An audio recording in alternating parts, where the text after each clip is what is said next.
Amigo internauta, preste atenção nessa notícia aqui, que poderá servir para entender o que se passa na política mundial. Vejamos, a Argentina receberá investimentos de 23 bilhões de dólares após o presidente Alberto Fernandes aderir à Rota da Seda chinesa.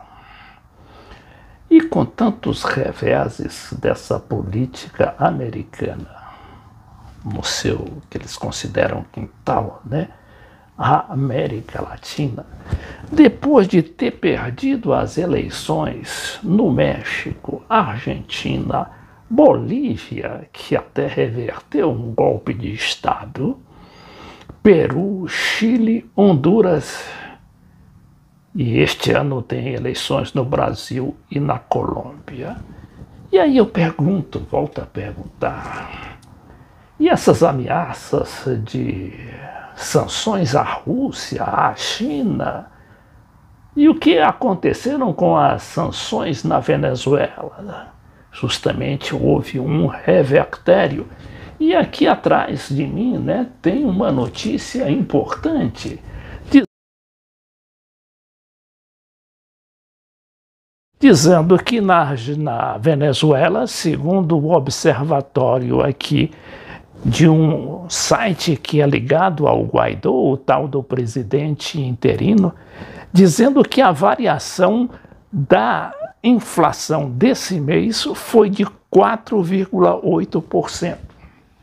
Ou seja, a hiperinflação está degringolando na Venezuela e registrando essa taxa de 4,8% ao mês, claro, que é a metade da brasileira e um pouco menor do que a da própria americana, que é de 7%.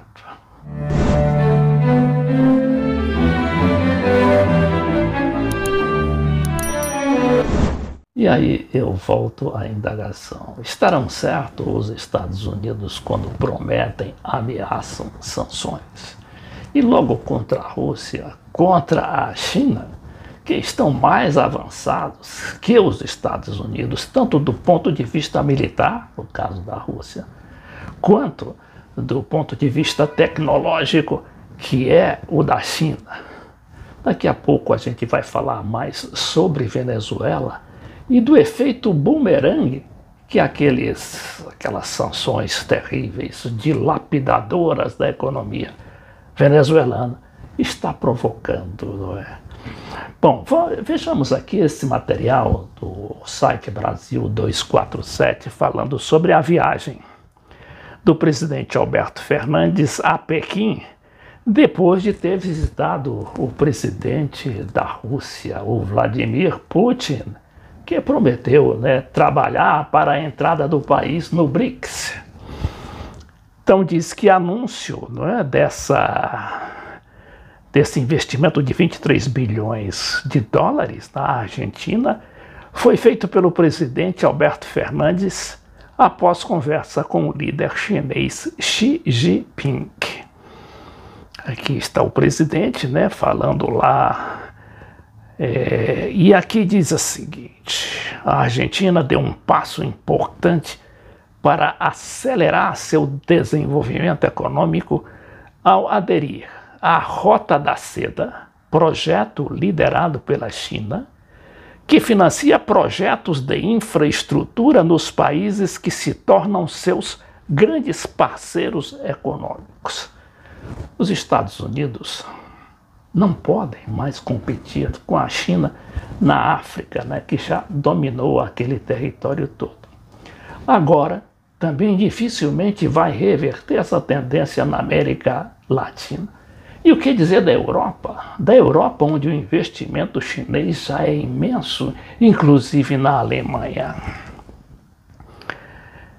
Vamos ver mais aqui. Dias atrás, a Rússia anunciou que a Argentina poderá passar a integrar o bloco dos BRICS, originalmente formado por Brasil, Índia, China e África do Sul. O Brasil, no entanto, vem se afastando dos BRICS desde o golpe de Estado de 2016 contra a ex-presidenta Dilma Rousseff. Enquanto isso, os Estados Unidos, ou os formuladores da política internacional americana, estadunidense, que lançaram essas que eles chamam de máxima pressão contra a Venezuela e agora máxima pressão contra a Rússia, por causa da ameaça de guerra na Ucrânia.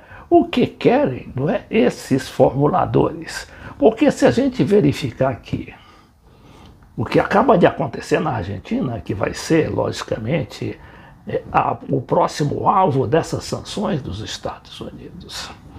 O que aconteceu na Venezuela? A Venezuela, que aquelas sanções chegaram a comprimir o país de tal maneira que impossibilitou os venezuelanos de vender uma gota de petróleo durante 1 ano e meio e também de importar um parafuso, uma porca que fosse para a sua debilitada indústria, que já não é mais tão debilitada assim, como a gente já vai verificar nesse levantamento que eu fiz das várias agências internacionais, inclusive Reuters, Bloomberg, etc.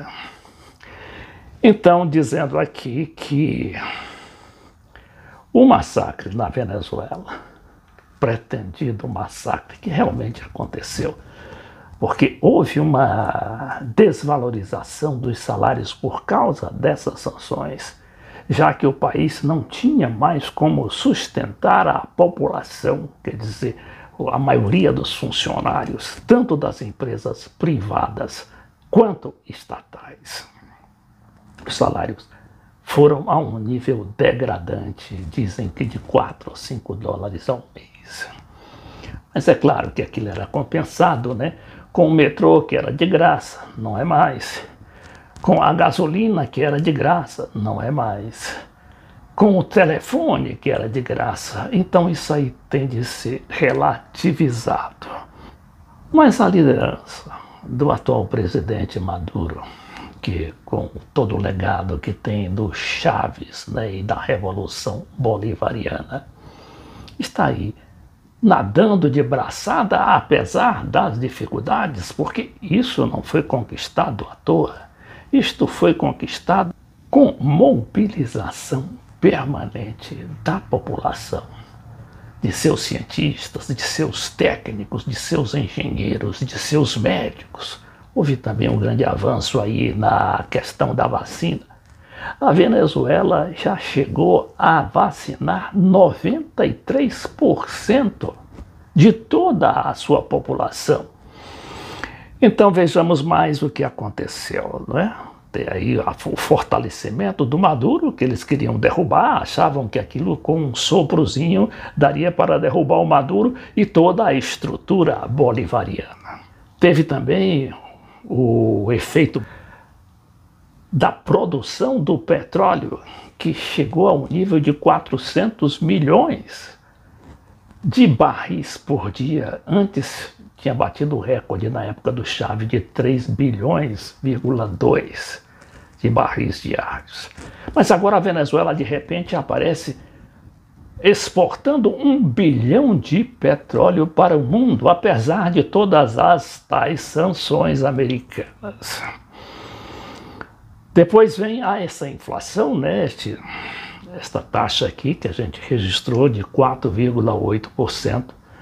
O presidente Maduro, em mensagens de fim de ano, já tinha previsto não só a diminuição da hiperinflação, como também o crescimento econômico positivo do país, que no ano passado teria atingido 4%. Teve também a questão da Conviasa, que é a empresa aérea da Venezuela, que os Estados Unidos também queriam destruir. Inclusive, os americanos chegaram a pressionar para quase todas as empresas aéreas abandonarem a Venezuela, o que acabou acontecendo com a Latam, inclusive a brasileira chilena, com a Lufthansa e muitas outras. Só que a Conviasa, que o Trump, né, foi na época do Trump, essas sanções, queriam reter no solo 48 grandes aviões daquela companhia e acabaram promovendo justamente um efeito contrário, porque a Conviasa conseguiu fazer um tipo de política interna que acabou fortalecendo a empresa. Como assim? Como se pergunta, é claro, através da tecnologia, principalmente. Porque outro efeito bumerangue da Venezuela, que é a tal da engenharia reversa, que em breve será um tema de um de nossos vídeos. Então a Conviasa cresceu 80% do ano passado, para o espanto, né, inclusive da Bloomberg, que chegou a fazer esse anúncio. Enquanto as outras empresas de aviação todas afundaram por causa da pandemia. Mas só que o governo injetou dinheiro, né, na Conviasa, dinheiro de onde saiu ninguém sabe, mas só que a Conviasa voltou a voar pelo mundo e foi para a Argentina com um novo governo, né, saído ali das urnas para o México, Bolívia, etc., além de suas rotas tradicionais de Moscou, Pequim, e Irã e Turquia. Houve ainda o fortalecimento da moeda nacional, com a criação do Bolívar digital. Lembre-se de que no final do ano passado o governo tirou 6 zeros e transformou a moeda nacional numa moeda forte, que hoje 48, bolívar por dólares, salvo engano. E finalmente tem a potência militar que se transformou a Venezuela e também a potência tecnológica a partir justamente dessa engenharia reversa, não é? Que remodelou completamente o metrô, né? Os trens do metrô que estavam quase que paralisados por causa das sanções. Também está construindo linhas novas para o metrô, e não só em Caracas, como outras cidades importantes que têm o metrô como transporte para a população. E a potência militar? A Venezuela, vocês sabiam, está fabricando drones. Drones não tão importantes quanto os do Irã e da China e dos Estados Unidos, mas já com capacidade de levar mísseis. Tem também seu submarino, um submarino de pequeno porte, mas que já está funcionando. Além de todo o reequipamento que foi feito com auxílio da Rússia e da China, e também, né, do esforço militar popular, né, que transformou, através da tal da engenharia reversa, repotenciaram 400 tanques e outros blindados que estavam ali quase abandonados por falta de peças, porque eram blindados que haviam comprado dos Estados Unidos quando os dois países tinham relações amigáveis, digamos assim.